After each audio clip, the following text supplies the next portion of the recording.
Welcome, ladies and gentlemen, to Carmine's Arena, a cultural gourmet of information, if you will, a feast for your mind and soul. And now, without further delay, the man, the myth, the maestro, Carmine Arena. Greetings and welcome once again to Carmine's Arena, site of contest and conflict, venue for and of resolution. Resolution in terms of focus, remedy, and commitment, both yours and mine, to the preservation, the propagation, and indeed the celebration of Western civilization. In this episode, I invite you together with me to wonder as we wander. Wander through the underbrush and thickets which scratch at our memories' wonderment and remind us of lost times. Those taste buds are as fresh as the recollections of our joys and sorrows, our pride and our shame, to shape and sharpen as if for the very first time upon memory's meadow cleared of that dark, dense debris. From childhood, my wonderment was the loyal and diligent servant of civilization, a construct which mesmerized my parents, our relatives, our neighbors, teachers, and yes, the entire Western ethos, which longed for that perfect union of mind, heart, and spirit, without which perfection is foreclosed and left to metamorphose into mediocrity, over-medicated on hypocrisy, with bitter aftertastes of sophistry and a steroid therapy. With your help, allow me to cut into the underbrush and recycle into compost the mounded debris, breaking it down to feed the starving ignorance that has grossly mistaken perfection, absent the tools of learning, knowledge, and wisdom, preferring the idle-handed drool of lives misruled by hot things cool and catered by the over-the-top, hip-hop-oriented fools who'd prefer the cyberspace embrace to Western civilization's trysting place. As a classically trained musician, with all that vast entirety means, permit me to paraphrase from another critic's notebook the following. Here's how songs, says he, especially hip-hop and rhythm and blues songs, are made today. This is truly shockingly descriptive of mediocrity's me, myself, and I arrogance, steeped in the brine of ignorance. Listen carefully, especially those of you out there who merely hear. Listen instead. There's a big difference in that concept we owe our brain therefrom. The critic clarifies that songs these days rest on a framework built in the studio by a producer working on some combination of keyboard, drum machine, sampler, and computer program. Moreover, so-called songwriters contribute top-line melodies and conceptual ideas, and sometimes all the words, consequently, at the moment of creation. There is no sheet music, no notation that's meant to guide musicians now or in the future. In short, creation is more or less dead on arrival, and as inflated as a blow-up doll wearing lipstick and a blonde wig. Talk about being biodegradable. We couldn't even throw away that doll in our proverbial compost pile, presumably now hurriedly vacated by earthworms who will not abide the jive. Thus, the arrangement of notes as per Bach, Beethoven, Brahms, Berlioz, Bizet, and Anton Bruckner, etc., etc. The highly personal and ingenious arrangement of notes on a lined sheet of paper is among the least integral parts of new pop music creation. In short, new pop has no mom. We've decades beyond the time when a songwriter penned a tune on paper, then gave it to musicians to perform. This committee practice of undocumented composition suggests one of those many generational gaps, self-described and self-designed as the new and improved. That in the groove, more against which perfection invariably reproves, and yours truly disapproves. Yes, new pop has no mom. Blurred lines makes for what's random, and its serfdom to phantoms, and leaving us with a skewed martyrdom mortgaged to mediocrity, accustomed to the ransom of boredom, that dark, dense debris of incivility's surrender to barbarians quantified by aesthetic barbarity, and of course, gimmicks, mimicry of quackery.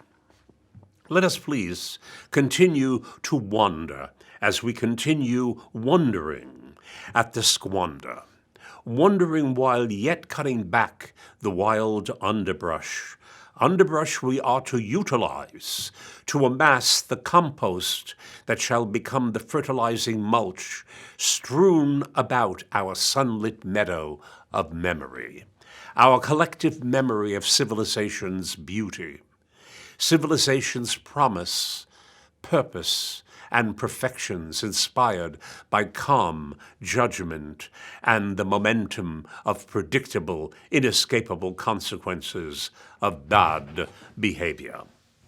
Without the light of civilization, we remain tethered to the wild weeds which smother prudence. We are made idle and consequently remain alien to the self, an entity which falls fallow and bides callow and claims nothing to be hallow. When it is that civilization is intact, it comfortably mandates grappling with reality.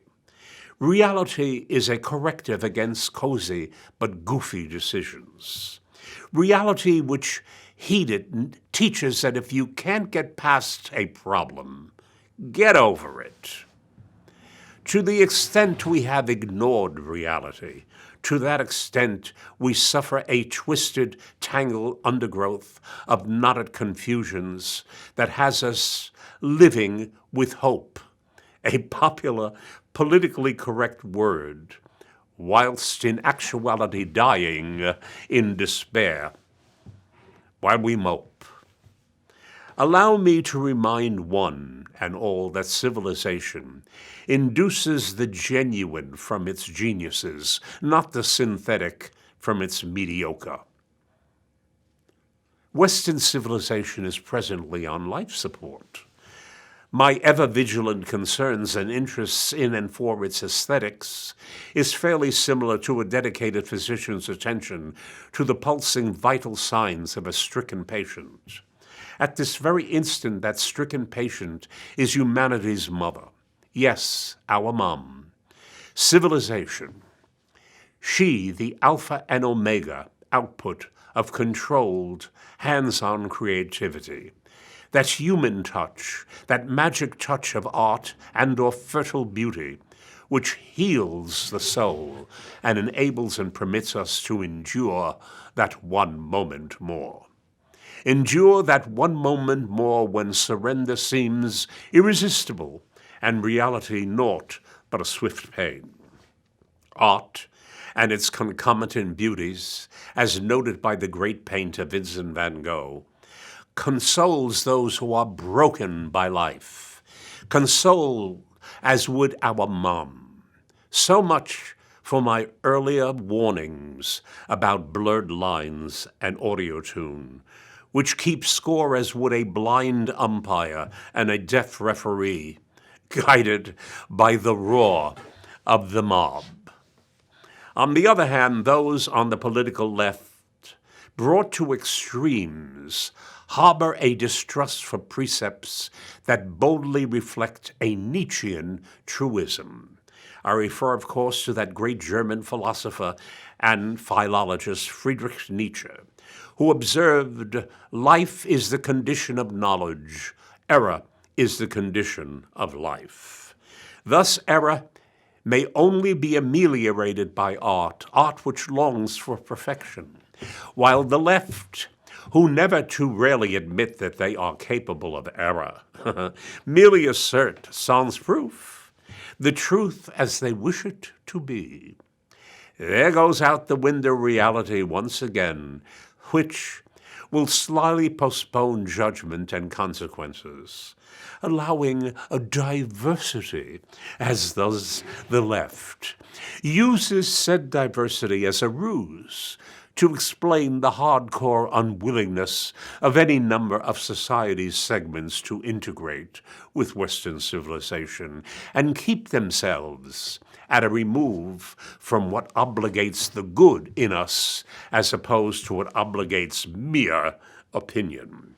Opinion taken for fact, fact taken for truth. But Nietzsche maintains correctly so that the search for truth can only be carried out against a background of error. The passion for knowledge is not so much for absolute knowledge, but an awareness of our error proper to the human universe. Ergo, humility bespeaks insight. But I don't know about you, but I've yet to encounter in politics or academia those of the left who possess even a fraction of humility without donning a mask to disguise their innate arrogance. Let us turn now from the beauty of art and thought and visit a contemporary scenario of the chase for charity. Charity now understood as entitlement parody, no longer in need of old-time philanthropy. It's the new and enskewed American way of livelihood moving into your neighborhood. Listen and learn, for it affects also motherhood, childhood, husbandhood, as it's no longer understood. More the likelihood. Yes, please do listen. For a guy and his girlfriend with 2 kids, all you have to do is follow these proven steps. Don't marry her. Always use your mom's address to get your mail. The guy buys a house. The guy rents out said house to his girlfriend with his 2 kids. Section 8 will pay $900 a month for a 3-bedroom home. Girlfriend signs up for Obamacare, so guy doesn't have to pay for family insurance. Girlfriend gets to go to college for free, being a single mother. Girlfriend gets $600 a month for food stamps. Girlfriend gets free utilities. Guy moves into home, but continues to use his mom's address for his mail. Girlfriend claims 1 kid, and the guy claims the other kid on their tax forms. Now both get to claim head of household at $1,800 credit. Girlfriend receives $1,800 a month for disability for being crazy or having a bad back, and so never has to work again, ever. This plan is perfectly legal and is being executed now by millions of people. A married couple with a stay-at-home mom yields $0. An unmarried couple with a stay-at-home mom nets $21,600 disability, plus $10,800 free housing, plus $6,000 free Obamacare, plus $6,000 free food, plus $4,800 free utilities, plus $6,000 Pell Grant money to spend, plus $12,000 a year in free college tuition from Pell Grant, plus $8,600 tax benefit for being a single mother, which equals $75,000 a year in benefits. Now, my friends, have you some idea as to what our beloved country and why it is 18 trillion plus in debt, while half the population is sitting around letting the rest pay their way? Can you imagine the effect this duplicity has on their offspring who, by the by, attend public school and receive free breakfast and lunch from yet again another government program? Maybe, just maybe, this is a good reason to clean house in Washington come the 2016 election season.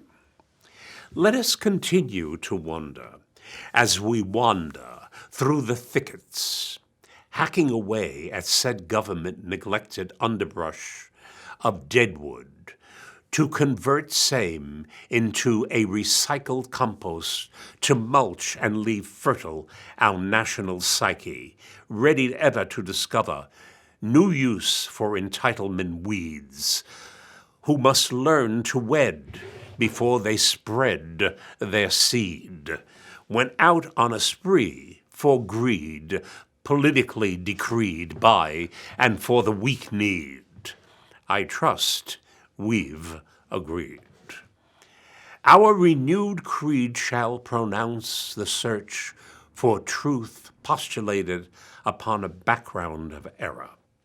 The blundering left must be made to finally admit, at least to themselves, that in contradiction there is to be found thought. Error being the condition of life, knowing one is mistaken does not cancel the mistake. There is nothing bitter about this. We must love error and tend it like a meadow, for error is the matrix of knowledge, and the knowledge conferred by error is to become a keen self-awareness, is to become thereafter a form of national worship, and a national understanding that clarity, or I should say charity, is to have no nationalized ties, but a personal practice engaged in by all Americans who are statistically and realistically the most generous people on the planet. The blustery left wing, which would deny freedom of speech to others in the media and academia, because of their intellectual ischemia, sees, for example, the military as an employment opportunity for women desirous of combat, and it's a rat-a-tat-tat. Before we get to that blatant error, let us briefly mention a shameful tale concerning bachabazi, literally boy play, practiced by Afghan police officers, sexually abusing young males they brought to their American base. Their piercing screams were heard across the campgrounds. Little was done. Our GIs told to look the other way, instead of weeding out these macho pedophiles. The American military was arming them in all too many cases. One would be quite enough. This begs a question. How macho Middle Eastern soldiers would be treating female soldiers of the American variety captured in combat? No, don't shy away from the question, or you will have committed two errors in one fell swoop of female troops. You see, error must first be befriended in order to be mastered. And if the military is not about mastery, is it about misery? Have women become macho so that they can finally have reason to be miserable? For I've yet to meet a combative feminist who appears to be even on the verge of contentment, let alone joy, let alone happiness. Such be the scourge of another's urge on the merge and surge of victim-mongering dirge, that song of feminist lament, endlessly filled with self-contempt. It has been acknowledged by both sexes that women are from Venus and men are from Mars. Put them together in military combat, and Earth becomes no longer sanctuary, but gender-bender arbitrary. Since comedy has been a gentle corrective of error, let's make some deeply shared, light-hearted observations. Man discovered weapons, invented hunting. Women discovered hunting, invented furs. Man discovered colors, invented painting. Women discovered painting, invented makeup. Man discovered speech, invented conversation. Women discovered conversation, invented gossip. Man discovered agriculture, invented cuisine. Woman discovered food, invented diet. Man discovered friendship, invented love. Women discovered love, invented marriage. Man discovered trade, invented money. Women discovered money. Man has never recovered. It comes to mind as I wander across my meadow of memories that feminists don't say much at all about hip-hop. Hip-hop, naught but a shower of syllabic slobber meant to degrade women and thereby humanity. Hip-hop, with its repetitive crush and crutch of yeah, yeah, yeah, and baby, baby, baby. To think we're made room for this excess is to then prefer, I should say, the bush to a porta potty at the very least. Hence, to accept women in combat is not to exalt them, but to place them in default, their past record now to assault. Yet, here are some perspectives I leave to you to accept or challenge as facts. Facts or sexual faults. A report conducted by the U.S. Marine Corps on integrating women in all military units concluded that even the top female troops cannot cut it in special operations forces. Even though they typically have better disciplinary record and perform better at problem solving, to increase the role of women in combat is to increase the tolerance of risk. Winning a war is often only a matter of inches, and unnecessary distraction or any dilution of the combat effectiveness puts the mission and lives in jeopardy.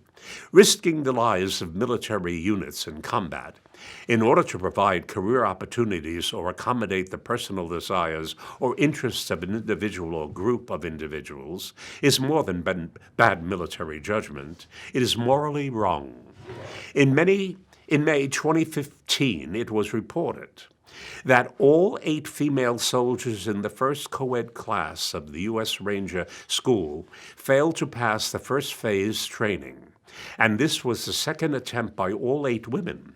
Aside from an infamous obstacle course, Ranger assessment consists of the completion of 49 push-ups in 2 minutes, 59 sit-ups in 2 minutes, a 5-mile run in 40 minutes, 6 pull-ups, a combat water survival assessment, a land navigation course, and a 12-mile road march carrying about 45 pounds of equipment. Take it from me, who has had 16 weeks of grueling basic training. I'll take the training any day to the loose-end expectations of military combat which immediately robs children of their mom. There is a glaring disregard of reality, which nonetheless will be appeased relentlessly. Yes, military females who are expected to protect themselves from the enemy can protect herself from a lover. The problem of attending to pregnancy and child rearing are medical, biological, and social exigencies that are politically incorrect even to hint at.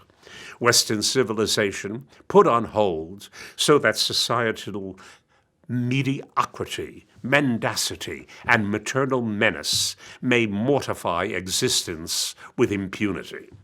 What unspeakable shame! Shame on all magnetized left-wing mobs pulled and yanked together to yoke and invoke a chokehold on truths age-old. The threshold surrendered to the stronghold defended by those outfitted in blindfolds. Behold, behold, my friends. Recently, I read that Obama was asking, you remember that Pell Grant that I discussed? Asking for $2 billion more to grant to these people who just sit on idle hands and wait for you and me to support them. I distinctly remember 18-hour days, and I gladly endured them for the sake of my family. 18-hour days for the sake of my mind and postgraduate courses. Do you hear me? Better still, are you listening to me? There's too much hearing, as I've said, so little listening. Behold, till next we meet.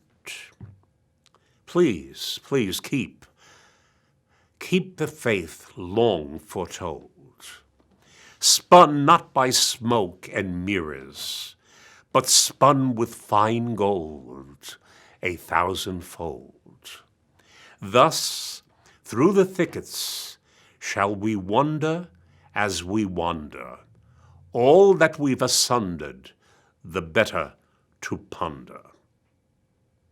Ciao and farewell.